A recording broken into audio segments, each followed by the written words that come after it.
Hi everyone, welcome back to my tiny homestead in the forest. In this video I will show you how I built an outhouse with a simple compost toilet from an off-grid cabin in the woods. But first a little background information about the cabin. So I built it last year in the spring as a part of a tiny house building course where people came out here to learn how to build a tiny but also sustainable house. So most of the materials in this house are actually pretty sustainable. Like these off-cut boards, which are recycled from a sawmill, and behind them there are some burnt wood, which is a sustainable method for treating wood so it doesn't rot.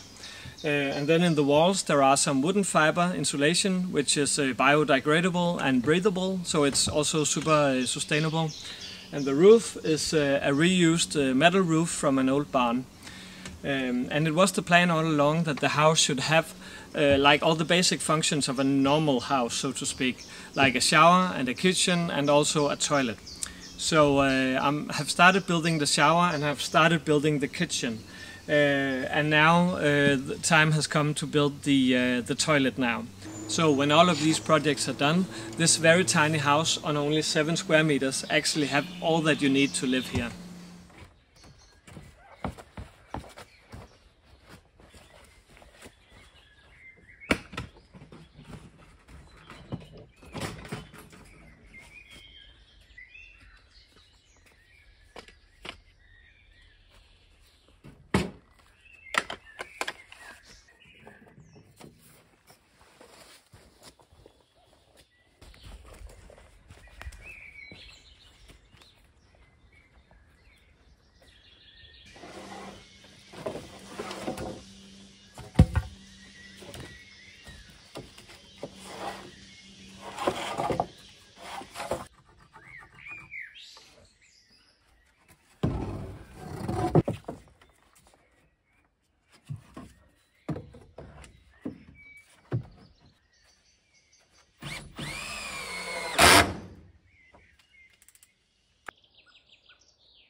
So this is the finished product, and as you can see, the outhouse matches the rest of the cabin with the burnt wood on the first layer and then these offcuts from the sawmill on the second layer.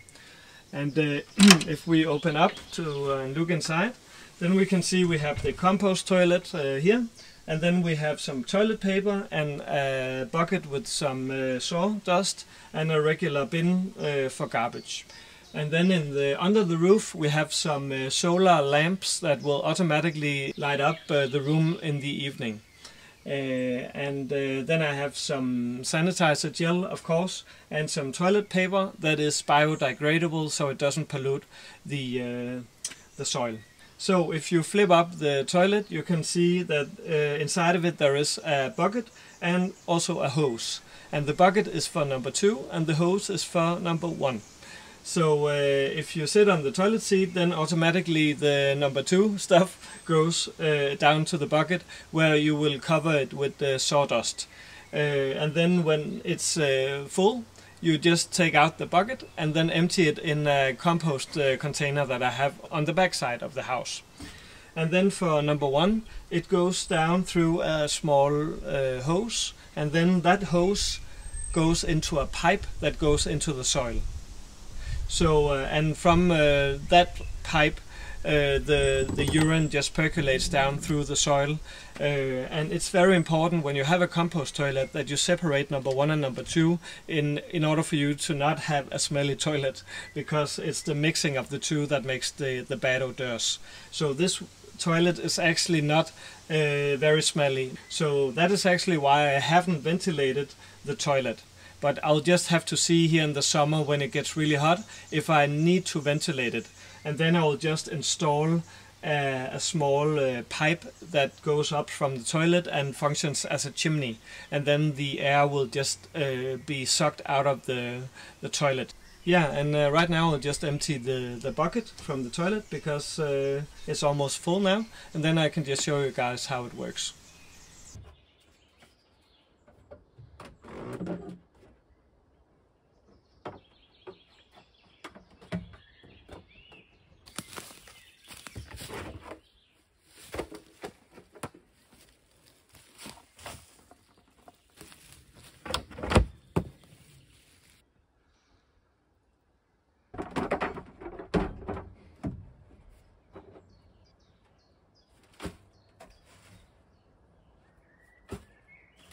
The trick to not having a nasty bucket is to put sawdust in the bottom of the bucket before you start using it.